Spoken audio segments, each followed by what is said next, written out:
everybody. Welcome to my Sun Temple Food Kitchen. I'm going to make for you today raw brownies. And the reason I'm making you raw brownies is because they are an absolute favorite, not just in my household, but on my website. And the main ingredient is St. Lucian cocoa. We produce very high quality cocoa in St. Lucia. And this is how it is traditionally sold, in a stick. So when I buy these, and I can buy them at the supermarket, I grate them very finely in my food processor so that it ends up looking like this. And raw brownies are just that, they are not cooked.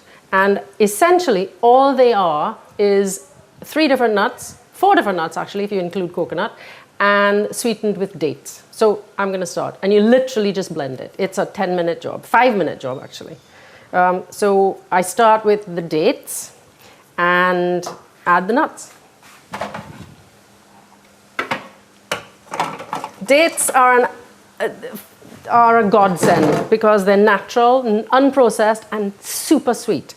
So very good alternative to processed sugar.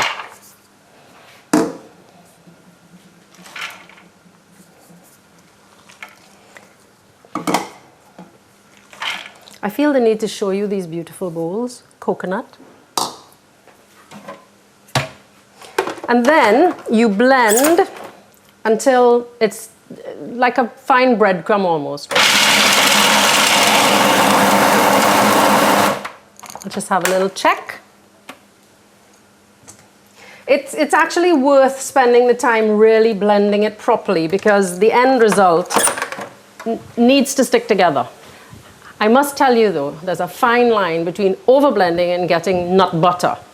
So just keep an eye. Right, that looks pretty good. So if you squish it, it sticks together.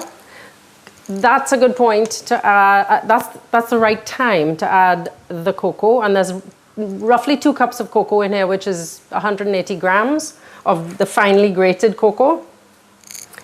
1 cup of freshly grated coconut. Incidentally, I use freshly grated coconut in my London kitchen as well. A teaspoon of freshly grated local cinnamon, half a teaspoon of salt. Do not use sea salt. I did that last time and the brownies really didn't work. They were over salty.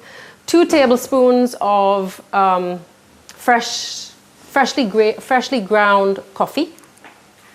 Now, you don't need to use the coffee. I've just discovered that my family quite likes it. And then you blend it all together. And that should do it.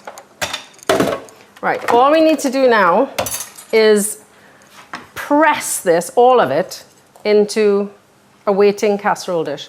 Mine measures roughly 9 centimeters by 15 centimeters, but you'll have to find your own. Basically what you're looking for is something that allows you to end up with a brownie that's about a centimeter thick. So you want to lay it out all in one layer. And get your hands in there and absolutely press it down. Press it down with all your weight. I'm on my tippy toes, by the way, right now. Press, press, press, and you can see some of the nut oil on my hand. And then I use a spoon to get the edges nice and tidy.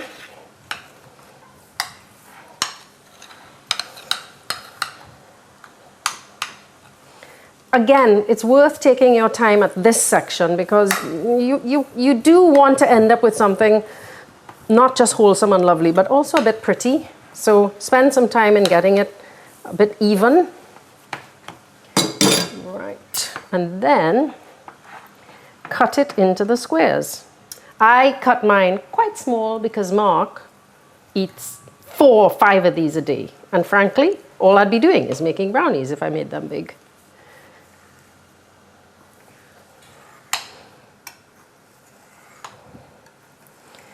So in terms of the glycemic index, these are not low, but they certainly aren't high either because every single thing in here is high fiber. natural, unadulterated, and unprocessed. There you have it. And then all we need to do now is stick this in the fridge for about an hour. So I'm going to get them out.